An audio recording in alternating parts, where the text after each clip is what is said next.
আসসালামু আলাইকুম। আগামীকাল সন্ধ্যের যে ম্যাচটা নোয়াখালী ভার্সেস ঢাকা। ভাই নোয়াখালী কিন্তু এখন বর্তমানে উঠছে। বিষয় হচ্ছে কি যে ৬ ম্যাচ টানা ৫ ম্যাচ টানা হারার পরে যখন আপনি ইন্ডিয়াকে হারায় দিছে, অর্থাৎ বিপিএল এর টুর্নামেন্টের যে বিদেশি কালেকশন তাতে আমার চোখে বলা চলে যে রংপুর সেরকম একটা টিম বলা চলে। যদিও ইন্ডিয়ার আমাদের এখন বর্তমানে বাজ দিচ্ছে। তো সেরকম একটা বড় টিমকে হারানোর পরে কিন্তু যদিও বড় একটা টিমকে হারানোর পরে নোয়াখালী কিন্তু বর্তমানে উঠছে।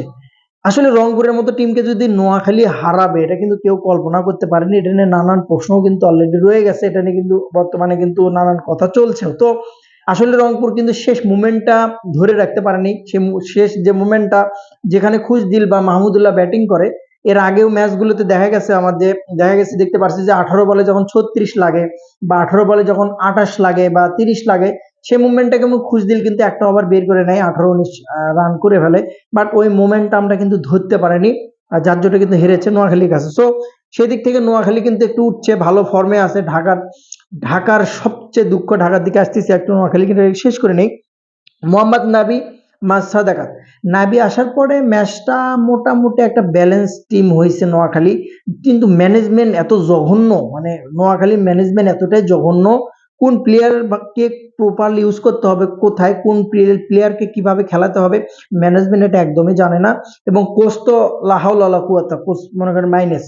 কোচ আকাশ ভরা তারা বিড়ি টানতে জীবন শেষ। সো সেদিক থেকে বলা চলে যে ম্যানেজমেন্টের জন্য অনেকটা নোয়াখালী কিন্তু ছন্দ ছাড়া।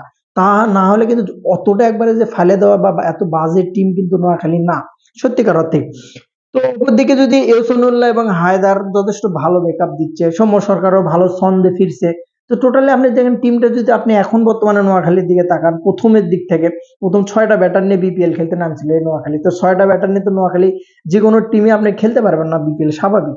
তো সেখান থেকে কিন্তু কিছুটা নোয়াখালী কিন্তু ছন্দে ফিরছে এবং রংপুরকে হারিয়ে কিন্তু মোটামুটি আরো ভালো কনফিডেন্স নিয়ে কিন্তু ঢাকার সাথে মাঠে নামবে। ঢাকার দুঃখ চিন্তা করে দেখেন, গেল ম্যাচটাতে মেবি আমার মনে নাই এখন, যেহেতু কথা বললে অনেক কথা বলতে হয়, অনেক সময় মেন্টালিটি মানে মাথায় মনে থাকে না। মেবি ঢাকা 2টা বিদেশি নিয়ে খেলছে মনে হয়, আমার আমার যতটুকু জানা যায়। সম্ভবত ঢাকা 2টা বিদেশি নিয়ে খেলতেছে। তার ভিতরে এক নাম হচ্ছে গুরবাজ, 2 নম্বর শরীফি।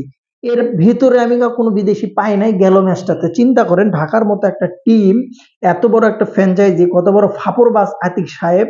কল্পনা করে দেখেন 2 বিদেশি নিয়ে ঢাকার টিম খেলতেছে। হয়তোবা আকবরীকে মনে হয় সম্ভবত নামাইছিল মাঝখানে। আর ইমাদ ওসিম, এই তিনজন বিদেশি নিয়ে কিন্তু তারা কিন্তু খেলতেছে।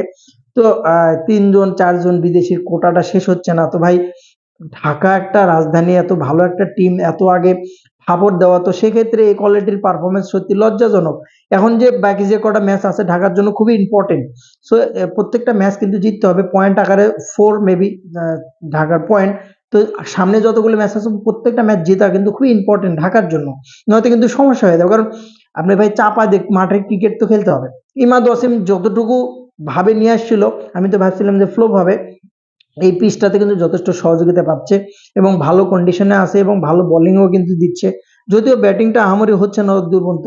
সাব্বিরকে ঠিকঠাক ভাবে ব্যবহার করতে পারছে না ঢাকা ক্যাপিটাল। সাব্বিরকে যদি আরেকটু আগে নামায় যদি ইনিংসটা বড় করে সে পাওয়ার হিটিং করতে পারতো, হয়তো বা ঢাকা আরো ভালো ফল পেত। সাহিবকে কখনো চারে কখনো ওপেনিং এ নামাচ্ছে।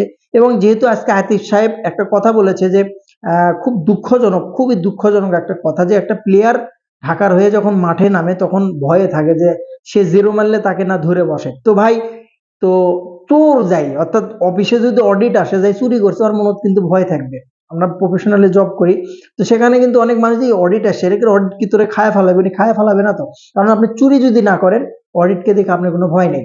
তো একটা প্লেয়ার, আতিক সাহেবের কথা আমি যতটুকু বুঝি, একটা প্লেয়ার অর্থাৎ সাহিব হাসান নামছে, সে যদি সেদিন জিরো মারে তাকে নাকি প্রশ্ন করবে, তার মনে সন্দেহ জাগে। তো আপনার মনের মধ্যে এরকম জাগবে কেন? আপনি যদি ক্লিয়ার থাকেন ওরকম, তো আপনি ক্লিয়ার না, মনের মধ্যে সন্দেহ অবশ্যই আছে, যার জন্য কিন্তু ফোনও জব্দ করছে। জানি না কি হয়েছে বাকিটা, বাট আমার কাছে যেটা মনে হয়েছে আর কি, যে আতিক সাহেবের কথার সাথে আমি একমত কোনোভাবে না। একটা প্লেয়ার এরকম ভাবে এরকম ভয় নিয়ে মাঠে নামতেছে, এটা খুবই খারাপ লাগলো শুনে আমার কাছে। আর একটা, বিসিবি তো এমনি আনপ্রফেশনাল, এমনিতে আনপ্রফেশনাল আগে থেকেই, আনসোশ্যাল যাকে বলে। এদের তো কোনো নিয়ম কানুন রুলস বা কাকে জিজ্ঞেস করে কারো রুমে ঢুকতে হবে এরকম তো কোনো কিছু থাকে না এদের কাছে। তারপরেও খারাপও লাগছে আমার কাছে, আবার কথাটার সাথে আমি যুক্তিসঙ্গত খুঁজে পাইনি। তো সর্বোপরি ঢাকা কিন্তু একটা ভালো টিম করার পক্ষে ছিল। যেহেতু নোয়াখালীর সাথে কালকে খেলা, অবশ্যই সেরকম ভাবেই ঢাকা কামব্যাক দিবে অবশ্যই। গুরবাজ থেকে শুরু করে যারা আছে অবশ্যই পারফরমেন্স করবে।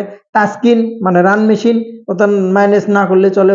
বিপিএল হুদাই কিনছে ঢাকা, মানে হাইপ দিয়ে ঢাকা হুদাই হুদাই কিনছে বেচারা, এমনি রান মেশিন শুধু রান দিয়েই যাচ্ছে। তো অবশ্যই নোয়াখালীর সাথে ভালো একটা পারফরমেন্স করুক ঢাকা, এ কামনা করছি। বেস্ট অফ লাক, ভালো থাকুন, অবশ্যই আপডেট হলে জানার চেষ্টা করবো। সালামু আলাইকুম।